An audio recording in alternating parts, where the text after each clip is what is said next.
News. Kakinada beach లో ఇద్దరు విద్యార్థులు మృతి చెందారు. ఆదిత్య కాలేజ్ కు చెందిన 13 మంది విద్యార్థులు బీచ్ కు వెళ్లగా అలల ఉధృతికి 5గురు కొట్టుకుపోయారు. అందులో 3గురిని స్థానికులు కాపాడారు.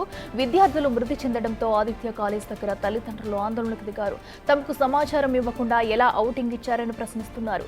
కన్న బిడ్డల్ని పోగొట్టుకున్న పేరెంట్స్ కన్నీరు మున్నీరుగా విలపిస్తున్నారు.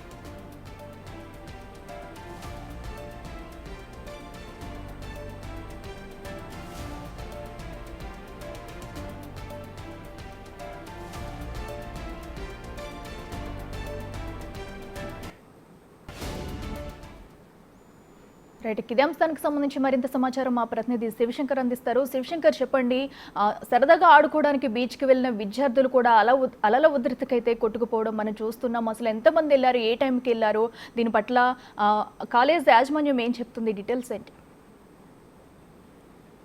చూసుకున్నట్లయితే కాకినాడ నూతన సంవత్సరం వేడుకల్లో అయితే ఉత్సాహం చోటు చేస్తుందని చెప్పుకోవాలి. కాకినాడ ఆదిత్య జూనియర్ కాలేజ్ 2వ సంవత్సరంలో చదువుతున్న ఇంటర్ విద్యార్థులు అయితే పూర్తిగా ఏదైతే కోరంగి వెళ్లి కోరంగి నుంచి కూడా వచ్చిన మధ్యాహ్నం భోజనం అనంతరం కూడా సూర్యారావుపేటలోని ఎన్టీఆర్ బీచ్ వద్దకు వెళ్లి అక్కడ కేరింతలు కొడుతూ ఆడుకుంటూ అలాగే బీచ్ లో లోపలికి వెళ్ళిపోయిన పరిస్థితి కనిపిస్తుంది. మొత్తం 13 మంది విద్యార్థులు బీచ్ లో ఎన్టీఆర్ బీచ్ అయితే వెళ్లారు. అక్కడ నుంచి కూడా చూసుకున్నట్లయితే ఒకరిని కాపాడే ప్రయత్నంలో ఒకరు, అలాగే 5గురు ఒకరి తర్వాత ఒకరు వెళ్ళిపోవడంతో గమనించిన జానులు అయితే అలాగే మత్స్యకారులు వారిని కాపాడే ప్రయత్నం చేశారు. అయితే 3గురిని సురక్షితంగా కాపాడినప్పటికీ కూడా ఇద్దరిని మాత్రం కాపాడలేకపోయారు. అప్పటికే వారు చాలా లోతుకు వెళ్ళిపోవడంతో మత్స్యకారులు కూడా ఏం చేయలేని పరిస్థితి కనిపించింది. అక్కడ పూర్తిగా అయితే ఇప్పటికీ ఒకరి మృతదేహం లభించింది. అయితే ఇంకొకరి మృతదేహం లభించకపోవడంతో అసలు మాకు చెప్పకుండా ఎలా ఔటింగ్ ఇస్తారు, అసలు ఔటింగ్ కి పంపించి ఈ న్యూ ఇయర్ వేడుకల్లో ఇలా ఔటింగ్ పంపించి తమ పిల్లలకి చావుకి వేరే కారణం అయినట్టు కూడా ఆదిత్య యాజమాన్యం పట్ల తల్లిదండ్రులు అయితే తీవ్ర నిరాశన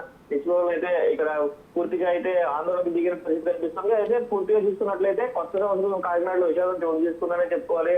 అట్లా దీనికి సంబంధించి పూర్తిగా యాజమాన్యం అయితే పూర్తిగా ఇప్పటికీ కూడా ఎటువంటి సమాచారం కూడా పూర్తి స్థాయిలో అందించట్లేదు.